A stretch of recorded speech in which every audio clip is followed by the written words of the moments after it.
No mistakes, just lessons as well. So if you do overdo it, don't worry about it. You've learnt something. It will grow back, hopefully.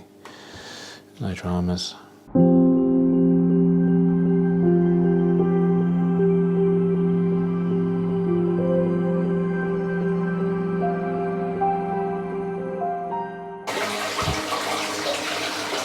We are going to do a soft reset on my Awase Highline 400. It's been a couple of weeks, maybe even 3 weeks since I last did a decent maintenance session on it. And there's three main things we need to look at. Starting with the foreground, I'm really not happy with the crypts growing up against the glass. The actual substrate itself looks quite ugly. It's a real chaotic mix of soil granules, different types of sand, different types of gravel, small pebbles, and it just doesn't look very natural or neat. I'd like to neaten everything up a little bit. It's a little bit overgrown, a little bit of chaotic. So I'm going to completely rejuvenate the foreground.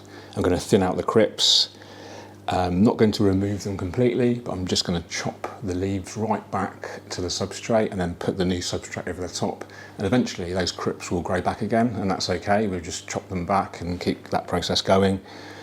I'm reluctant to remove the crypts entirely because they're actually beneficial for the whole system. You know, the root growth produces oxygen to the substrate system. The plants themselves obviously are helping the overall water quality, and I just love to see new growth in general. But you can have new growth and you can have too much growth. So that's what we'll do to the foreground.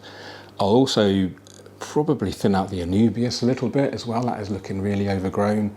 And I'll probably put some of the excess anubias in my Scopoline 90, maybe even in the Cycler tank as well. That's one of the really great things about running multiple tanks, is that you can use the plants and swap them into each aquascape, and it kind of increases your room for creativity.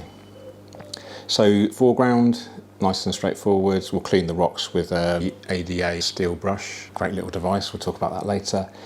And then mid-ground, we're going to really thin out these crypts. They're looking very dense. They look great, but they're just getting too much. There's a few leaves are dying off, so I remove those. But you can hardly see the hardscape, can you? Finally, we were going to address the Amazon swords here at the back, in the background. The shrimp are eating a load of the leaves, and they're just not looking so healthy and colourful. I think we need to add more nutrition, and we'll do that with some Awase root capsules. And we'll just put those near the roots. We'll do that later. And obviously we'll remove the damaged leaves there. Also a huge snail population in here, which we'll thin out, and I'll put a load of snails in the Scopoline 90 because it's still going for a few diatoms in there, and they'll help clear that up. So quite a big kind of long maintenance session on here, and I'll take you through the whole process. I hope you enjoy it. It might be one of those things that looks worse before it looks better, but that's one of the things with maintenance. Sometimes you have to do that thing in order for the long-term success to continue. You have to almost take a little step back before you can really go forward. And that's kind of what's been going on in this aquascape for the last 3 years or so. Let's get started, and we'll incorporate a routine maintenance in here as well, like cleaning the aquarium glass, cleaning the pre-filters. Last of all, we always finish up with a water change to dilute any of that excess organic waste that's been released into the water column. So this is an interesting one. This is Crypts Becketii, Petchi, and regularly I literally rip the leaves off like I'm doing now, and it grows back. Every time it grows back even more robust and dense, but really compact. It's actually really attractive, but every so often I just like to remove the leaves and start that process all over again. Nothing's ever 100% stable or constant in an aquarium, in life. You know, when you think about living things, when you think about everything, all matter is vibrating, basically. You've got atoms, molecules, obviously, you know, electrons, neutrons, protons, they're all kind of spinning around, and that substance, that matter, is always changing. And it's the same with the plant and aquarium, you know. Got so many living things interacting with each other. It's infinitely complex, really. And so our role, I guess, is just to, well, what is your role as an aquascaper? There's so many different roles you can take on, isn't there? Aquascaping is such a diverse hobby that can cater for so many needs. I think I might leave this one here. What do you think? It's really beautiful. I'm just going to take away the leaves at the front to give the foreground a bit more of a breathing space. So the crypts are so robust that they're sending out runners, and they're growing up through the anubias, they're growing up through the swords. It is really interesting to see these plants in the super long term and how they interact through the aquarium, how they impact on other plants, what plants do well, what plants don't do so well. And it's always different for everybody. Everybody's got a different aquarium system, different water chemistry, different lighting, different CO2 levels, different circulation, different substrate, liquid fertilizers, different plants. There's no, going back to the sort of stability thing, there's no guaranteed kind of defined methodology that is going to 100% give you success with everything that you try, and I think that's part of the fun. It's sort of experimenting with things, trying things out, what works, what doesn't work, learning and improving. And it's just a continuous, never-ending journey with no destination, really. And I love that. I love that there's no fixed goal. Goals kind of indicate a limit. The goal should be that there is no goal.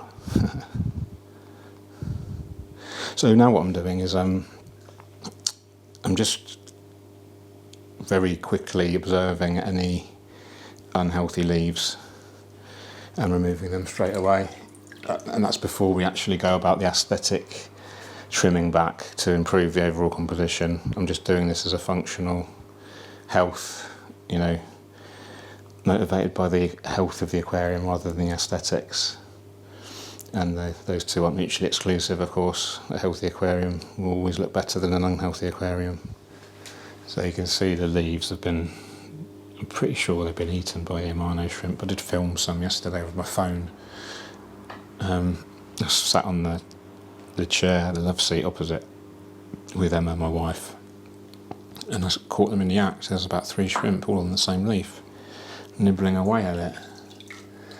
So that's really interesting. So I do feed the fish quite a lot, but I'm wondering if the amano shrimp are just really hungry, because there's no visible algae in here, like virtually none. So I wonder if they're just hungry, and Amazon sword leaves seem to be a nice snack, because I think the tissue is quite soft. Maybe it's quite tasty. I've never tasted it myself yet, but never say never. So what options there could be is put more food in there. Maybe some sinking out algae wafers. Or something similar, and then actually address the long-term issue of the swords. They're not doing so well, and I don't know if it's a seasonal thing or they need more nutrients.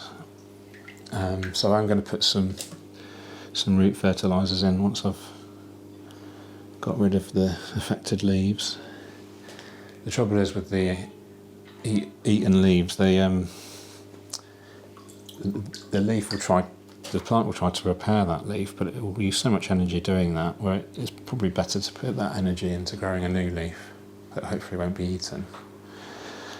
And then hopefully with the extra nutrients from the root capsules, the plant will be robust enough to withstand too much amano shrimp activity.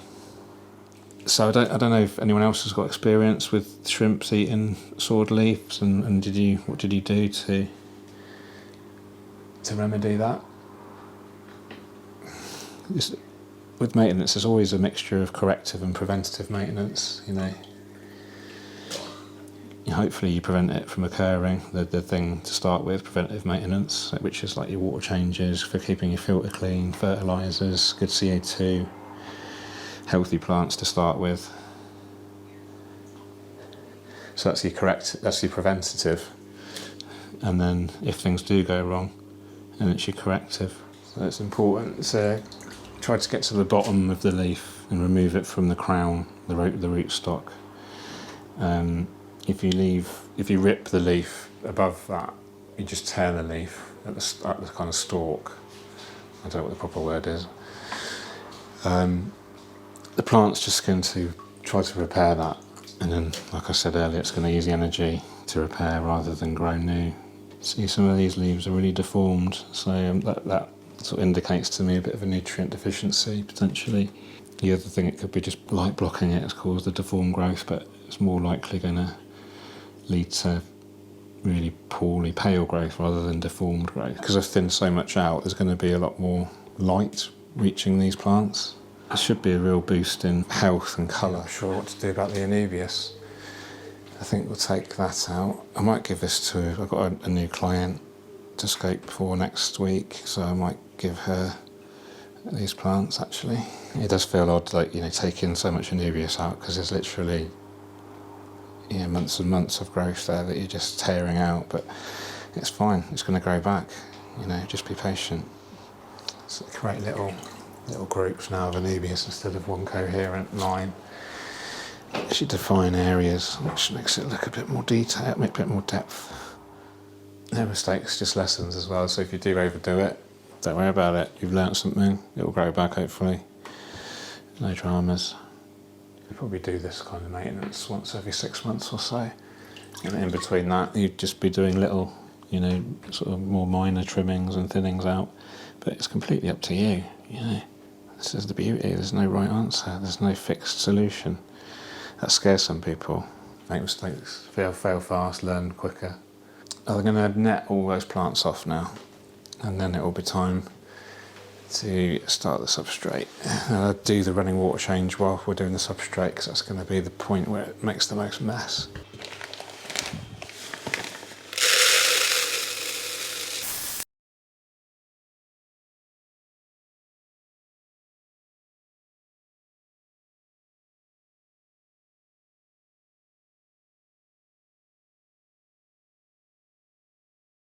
Okay, nearly there, time to clean the rocks. This is the ADA brush, I think it's called metal brush or brush. But this was actually gifted to me by Brad, so thanks Brad. So by cleaning the rock, it exposes the light grey colour,